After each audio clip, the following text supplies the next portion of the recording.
Isolation. Very much part of all of our experiences of the COVID pandemic. Well, I'm looking out on the ocean with the waves rolling in. So you're in Oregon, you said? I'm in Oregon. We have a home on the South Oregon coast, very isolated. We can't see any neighbors. This conversation from Season 2 was recorded during the early phases of lockdown. Welcome to this Encore presentation of our chat with Kip Thorne.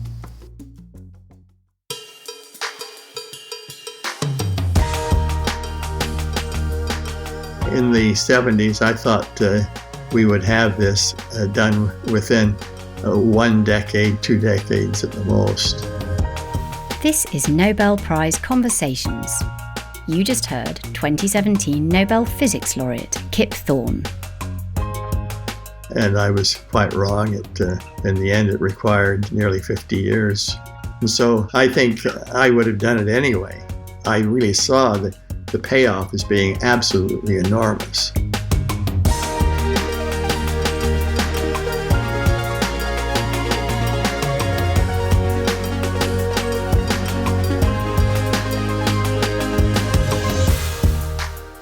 What costs $1 billion and takes 50 years to build and perfect?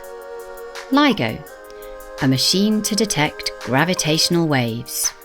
These waves were predicted by Einstein's theory of general relativity, but were first measured by the LIGO detector in 2015.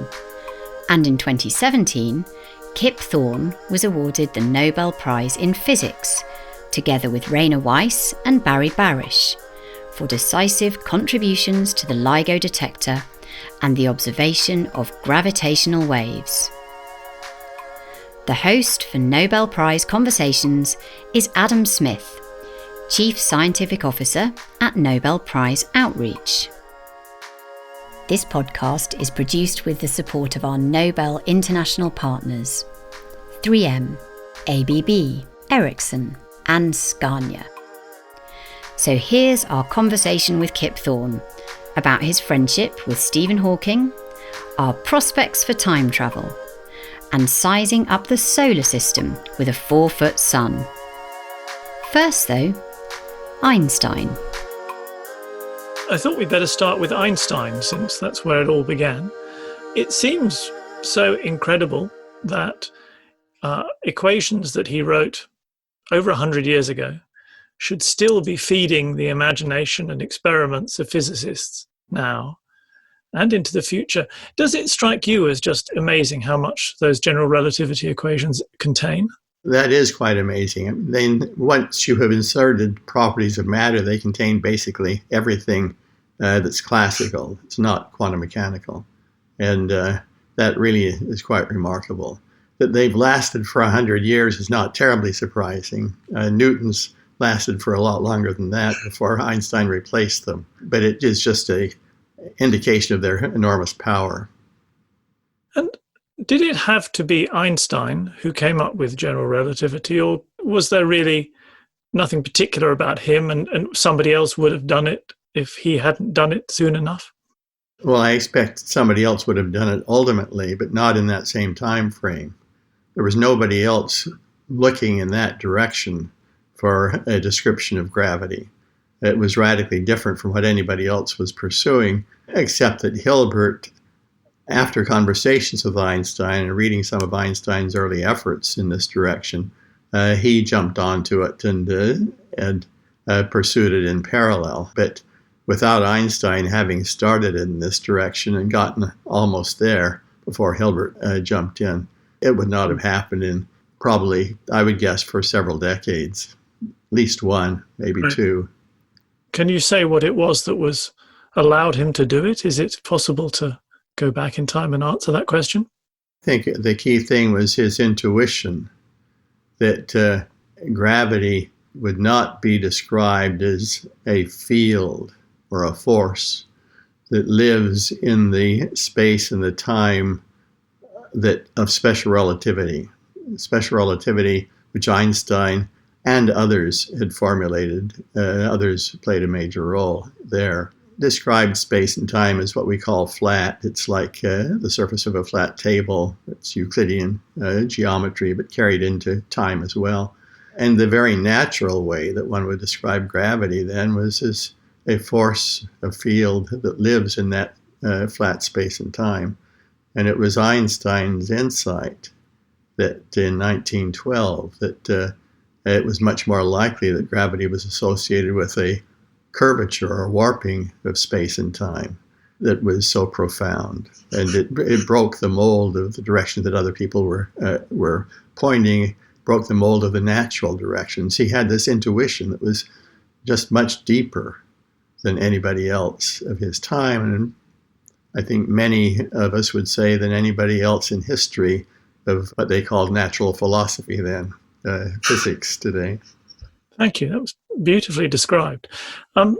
We'll come to all this later, but I just thought, I mean, since you've made your life the study of warped space-time and derived from his notions of warped space-time are all these amazing phenomena, I just wanted to start by asking, what's your favorite phenomenon of warped space-time? Well, my favorite phenomenon that we are really studying now is what John Wheeler called geometrodynamics.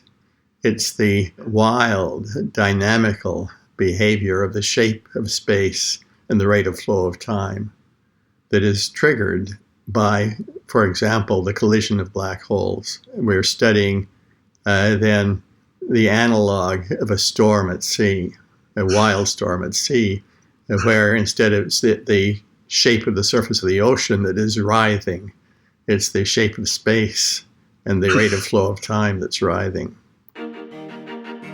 General relativity and geometrodynamics were later stations in Kip Thorne's career, but his journey through space and time began close to home. Home was the small mountain town of Logan, Utah, where Kip was born in 1940 to an agronomist father and an economist mother. His curiosity about science was sparked when he was 8 years old. So my mother took me to a lecture about the solar system given by a professor at the local university. And I immediately fell in love with the idea of the sun and the planets and what is really out there. And that's what got me hooked. And then she encouraged me through various projects. This was at age 8. That's young to find your vocation, your love in life. Young, it was very lucky. What developed the interest? Because I suppose you can kindle it at age 8, but you have to keep it going. Or maybe it was just self-sustaining for you. Maybe you just found that your appetite was so great. It was somewhat self-sustaining. We did a little project right after that, and we went to that lecture where she walked me through scaling the actual sizes of the sun and the planets and distances between them down to a scale of our local neighborhood. So we drew in chalk the sun on the corner sidewalk in front of the house. And then the planets on down the street, and Pluto was in the next town. And that was really quite startling. And the planets were so tiny compared to this 4-foot sun. And so that actual process ingrained this whole thing in me. And then I started reading popular things about astronomy and then physics. And there was an astronomer at the University of Oregon. My mother had grown up in Eugene, Oregon, and we would go visit her hometown in the summer times, and I met him, Hugh Pruitt, and he wrote a column in the Oregonian newspaper, and which I read. And so there was, in some sense, a role model there. The drawing the solar system on the sidewalk is very clever. I suppose what it emphasizes is just how much space there is around in between the objects, and that's precisely. And to see that at age 8 is profoundly intriguing, exciting.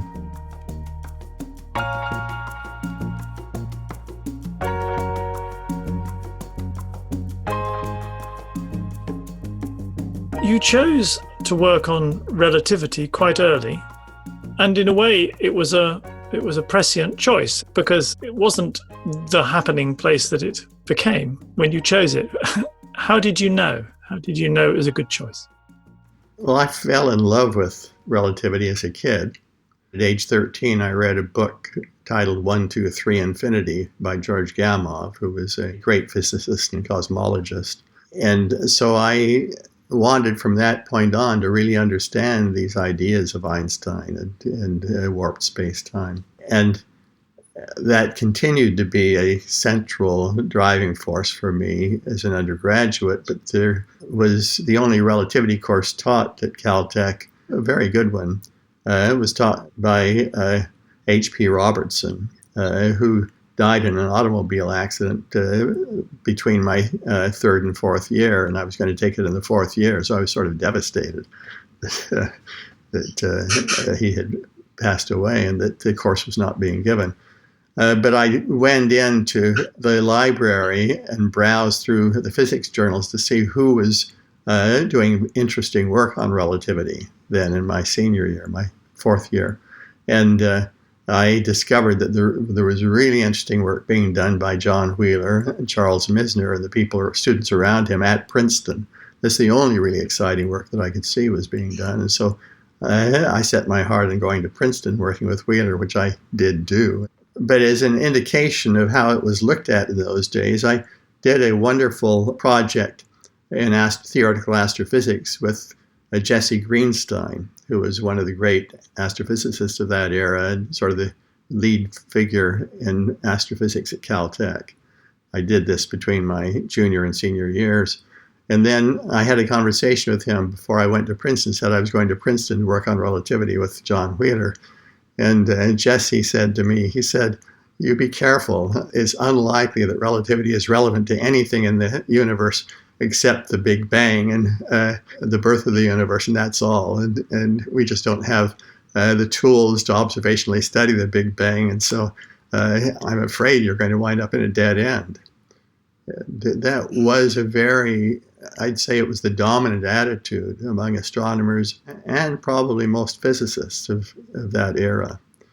So in part, it was luck. These things are luck to a fair degree, that I was fascinated by something that was about to take off. Amazing. So you went on to Caltech, and did you find that you were just a natural kind of physics undergraduate straight away? Were you switched on? And not straight away. Well, I was switched on in terms of enthusiasm, but I had a rough time the first year and a half. My preparation was not as good as those who'd come from big cities, and my mind works substantially more slowly than most of my colleagues, and so I had to find ways to compensate for the fact that I read more slowly, I thought more slowly, I figured things out more slowly. And it took me about a year and a half to develop compensation mechanisms to where I could really keep up with the work. I remember particularly they gave us a speed reading test, and I read so slowly that they said you'll never keep up with your work if you don't learn to read faster.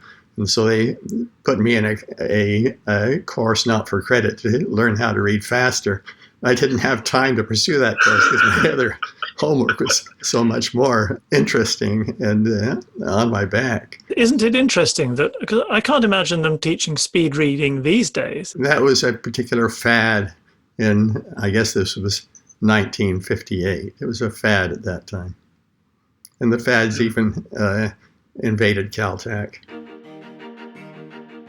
Caltech, together with MIT, is the institution that operates the LIGO detector, the project for which Kip Thorne received his share of the Nobel Prize. With his base in California, he made many exciting connections, not least his Hollywood connections, which we'll return to. But now, let's focus on another famous connection: his relationship with the renowned theoretical physicist and best-selling author Stephen Hawking. Although they didn't agree on everything to do with physics, they shared a special bond of friendship. I was inspired by him. We almost always were working in different directions, different subfields of relativity and cosmology. The only time that we ever overlapped was when we were both working on whether it would be possible to go backward in time. And there I wrote a paper which he critiqued, and then he wrote a paper which I refereed, and then we had some arguments, and then we finally had a meeting of the minds that It's the laws of quantum gravity, which we don't understand well yet, that control whether you could ever go backward in time. That was the only point in our career, and it was only for a year or so that we were working in the same topics. The basis for our friendship was personal. We just hit it off personally. And so when we got together, we were less often talking about physics than we were about life and what was going on in his personal life, what was going on in my personal life. It was a unusual kind of relationship, and the fact that he opened up to me in this way, where he opened up maybe to only one other person in this way, was quite remarkable, and I felt very lucky to have that kind of a friendship with him. That's extraordinary. For most people, I suppose that their image of him is, the general public image of him is defined by the motor neuron disease that took over. But did you know him before that disease as well? No, I first met him at a physics conference in 1965. This was, I think, 2 years after he contracted the disease. First year after contracting it, he was struggling to figure out how to deal with this in his life. By the end of that first year, he was starting to be tremendously productive in physics, theoretical cosmology. And I met him at a conference where he gave a lecture about the early phases of his work, showing that there really had to have been a Big Bang singularity at the beginning of the universe, that the universe really was expanding out of an era when everything was so dense and so compact that likely the laws of physics as we know them just didn't work. And at this conference, there was some rumor, or maybe it was announced, that he was giving us a talk about his work in a particular room. And so I went there. It was a room that probably would normally hold, as I recall, maybe 20 people, and there were 30 or 40 jammed in there. And he was walking with a cane. His speech was somewhat affected, so it was a little bit, but not very hard to understand him. He was a little shaky, but it was not extreme at all. And this was my introduction to Stephen. I can't let the reference to time travel go by without asking. So, is it the unknowns about quantum gravity that stop us understanding? Yes, that's what Stephen and I both came to believe. Given that there are things that one doesn't understand about quantum gravity that stop one coming to a full answer, do you think it is possible to travel back in time? I'm very dubious. I doubt it very much. But I certainly can't prove it. And I have things that I have believed at this level of confidence have on occasion, I've been proved to be totally wrong in the past. So I announce that I think it's unlikely with some trepidation. Can you study such a topic dispassionately, or is it hard not to want it to be so? Yeah, it's hard. Let me back up. I have no trouble with the issue that I do want it to be so. And I want it to be so more because that would mean that there's something very deep about nature that we really don't understand. And it becomes an enormous and exciting challenge for me and other physicists to really sort out what's going on. And would be the beginning, if it turned out to be true, the beginning of a struggle to reformulate a lot of our ideas about how nature works. And it would trigger a revolution. So it's a weird way, a weird aspect of wanting it to be so, quite different from the very sad cases of people who write to me, having had a dear loved one die, and just wanting desperately to be able to go back in time and change what had happened. It's a different kind of longing to have it be so. But the fact that I would like it to be so is not at a level that I think it distorts my work on this. What I really want to do is I want to know the answer. And that's the dominant thing. And the hope that the foundations of physics will crumble is secondary. That was a fascinating answer, unexpectedly fascinating. I mean, it reveals new worlds and new ways of thinking. If you could travel back in time, would it be something that in time humanity would learn to manipulate? Yes, I think so. I think so. But, those are speculations that are so far from where we are today that I don't think my thinking so is worth much. Your own work was, I suppose, broadly moved more and more towards gravity waves as the technology surrounding the possibility of observing them advanced. Would that be fair to say that it was a building wave, to use waves again, throughout your career? It came in successive waves. Very early, I began to think together with students and colleagues about what you could do with gravitational waves if they could be discovered. And it was a very exciting prospect when you looked at the things you could study about black holes and warped space-time, about neutron stars, about the birth of the universe, and so forth. It was clear it would create a revolution in our understanding of the universe. It would teach us about aspects of the universe that we probably could not learn about in any other way. And that was around 1970, 71, 72. And my thinking about it was triggered to a fair extent by Joe Weber, who did the first gravity wave experiments in the 1960s and on into the early 70s. Whomever could measure gravitational waves would gain the ability to study cosmic events like supernovas, colliding black holes, and indeed the birth of the universe itself, an immense scientific prize.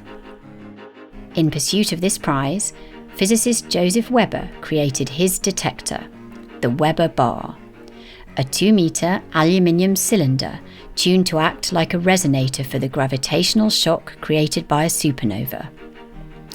These efforts proved unsuccessful. It turned out that an immense prize required a similarly immense machine. Thought he was seeing gravitational waves, which he was not, it turned out in the end. So it was in that ambience of that this was going on. But for me, the issue then became, is the technology likely to advance to the point where we can really succeed in creating gravitational wave astronomy? Is that going to happen in the next few decades? And if it is, I wanted to be involved, and I wanted Caltech to be involved. Thorne and his colleagues believed laser interferometry, a method to detect tiny disturbances in a beam of laser light, could be used to register gravitational waves. And so the mammoth LIGO detector was born, with its 4,000-metre tunnels and ultra-sensitive instruments. It was a great advancement in technology, and quite a large gamble. That was an enormous technological challenge, and we were far from there in the 1970s. But we knew by 78, 79 that was where we had to be.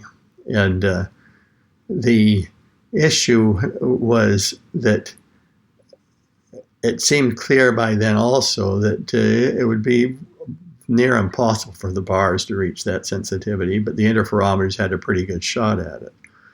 But the interferometers had to be so complex. It was also clear that by the late 70s, early 80s.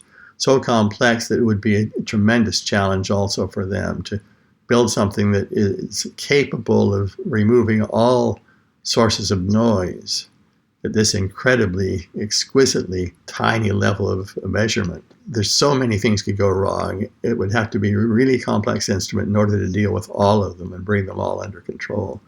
And that was the big issue. Indeed, it wound up that complex, an unbelievably complex instrument. And so my friend and colleague, Vladimir Berginsky in Moscow, kept working on the bars, encouraging us to work on the interferometers, but he thought that these things would be so complex it would likely never succeed. He was very deep into all the technology. In the late 80s, as when we were in the process of actually writing our construction proposal that succeeded and got us off the mark and running with funding to build LIGO. He came and visited Caltech and MIT, saw where we were at, saw our plans, probably saw a first draft of this construction proposal, went home and shut down his bar effort in Moscow overnight and became a LIGO collaborator.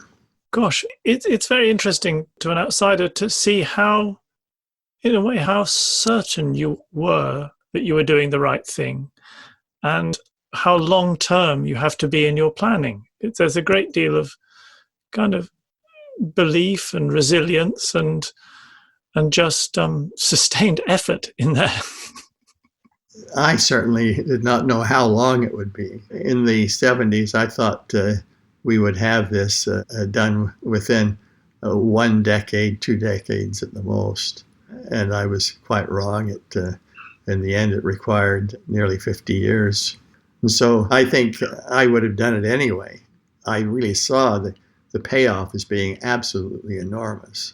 But, I and I think others, maybe I as a theorist was more naive than Ray Weiss was, but I underestimated how long it would take. I know there were months and months of data crunching afterwards, but where were you on the 14th of September 2015? By the day that the signal came in 2015, I had been off in this other land working the issue of the computer simulations, and I was deeply engrossed in extracting insights about geometric dynamics, the dynamics of warped space-time, from the simulations. And the signal came in. And I had an email from a young colleague at Caltech who was deeply involved in the data analysis. And he said, go to this particular internal LIGO website. We may have a detection. I went there, I looked at the data, which had all been compiled by a pre-programmed computer without humans touching it. And I was just flabbergasted because the signal was too good to be true. And so I was very skeptical at first because it was just too strong a signal, too perfect a signal. And it was the signal that your computer simulations had predicted. It was the signal of the computer simulation, not mine, but your team's. Okay. And so yes, it was, and the computer simulations were absolutely central to understanding the signal and learning that this was 2 black holes, one 29 solar masses, the other, I guess it was 34 solar masses, colliding at a distance of 1.2 billion light years. It must be impossible to describe the feeling of seeing that half a century after you started looking for it. The reactions of people who were working on it were quite different in interesting ways. For me, it was a sense of profound satisfaction that I had chosen to put the great majority of my research group's efforts into trying to help the experimenters pull this off. And the choices I had made had been wise choices. You're never sure at all whether you're going in the right direction at the time, or you often are not sure. I wasn't sure, but I was confident in the end game, and that I had made the choice to go off and catalyze the computer simulations when I did was also a very important choice. So I had a sense of profound satisfaction. Ray Weiss, who was the lead experimenter in conceiving LIGO and co-founder with me and Ron Drever of the LIGO project, Ray's reaction, well, there were several aspects of it. The one that was particularly strong was a sense of profound relief, because he and we had convinced the U.S. government to spend $1.1 billion of taxpayer money.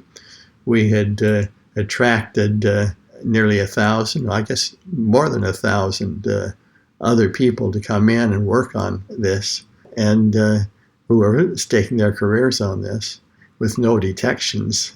He was feeling kind of guilty until the detection came in. The younger people who had been working on it for a shorter period of time, it was just euphoria. It's pure euphoria.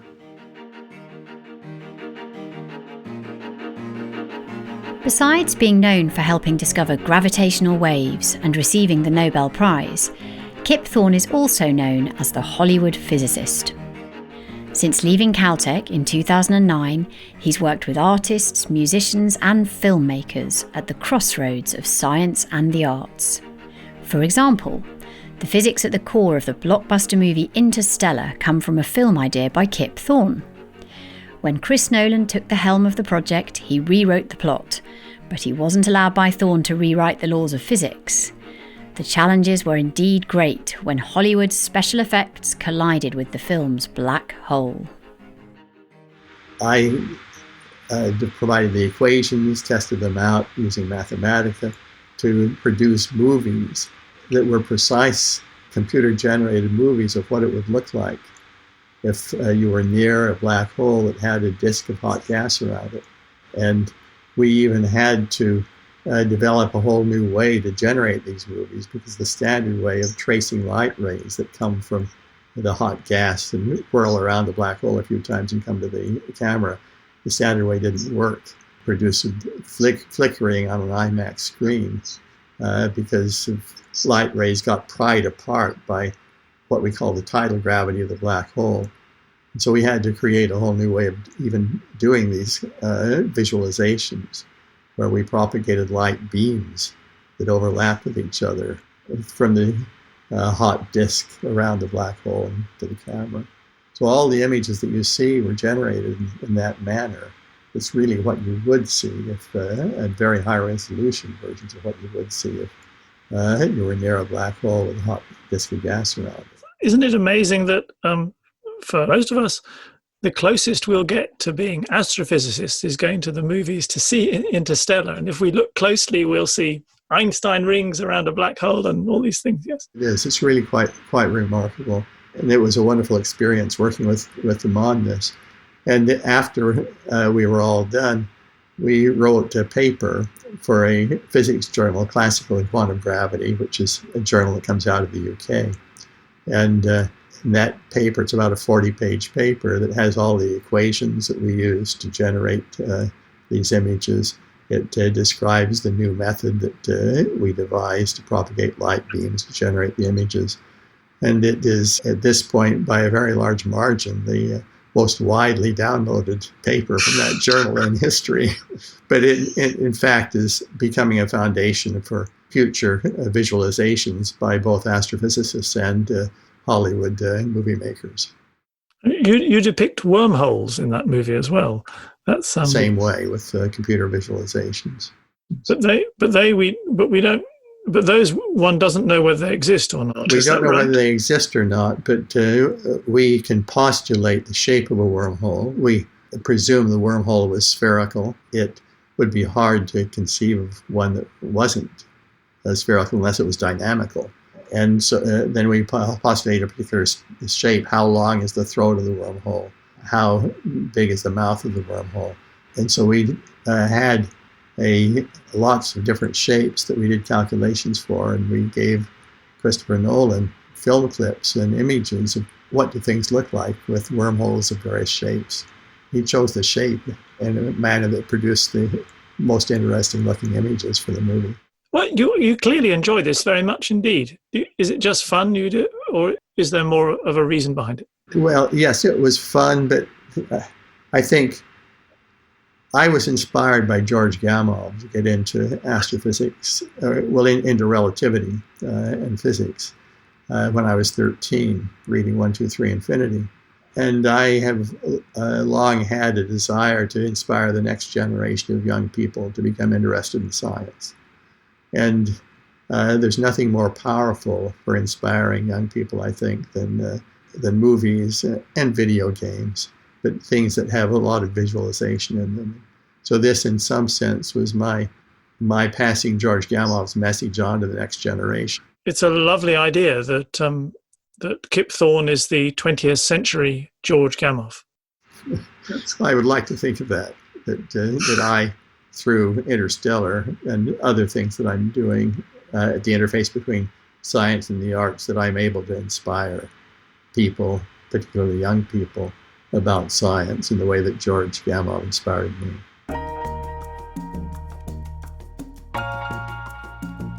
As a last thought, what science arts project are you working on currently? What are you doing right now? Well, my main effort at the moment is, that might be a little surprising, but it's a book that is a collaboration with a painter. It's about the warped side of the universe, things made from warped space-time, black holes, the Big Bang, birth of the universe, and so forth. And it's a book of my verse, poetry, and her paintings. It's an attempt to make something that, to put it in a sort of a silly, grandiose way, something Homeric, a very, very long chain of verse that's all devoted to trying to convey the ethos of warped space-time through integrated verse and paintings.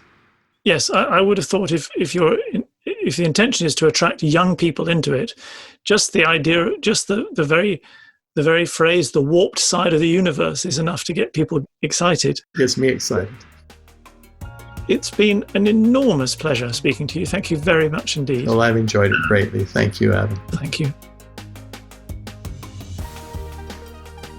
You've just heard Nobel Prize Conversations, a podcast series with Adam Smith, by Filt Hinterland for Nobel Prize Outreach. The producer for this episode was Sally Henriksen, and I'm Claire Brilliant. Music by Epidemic Sound. This is episode 1 of our second season. You can find season 1 on Acast or wherever you listen to podcasts. Thanks for listening.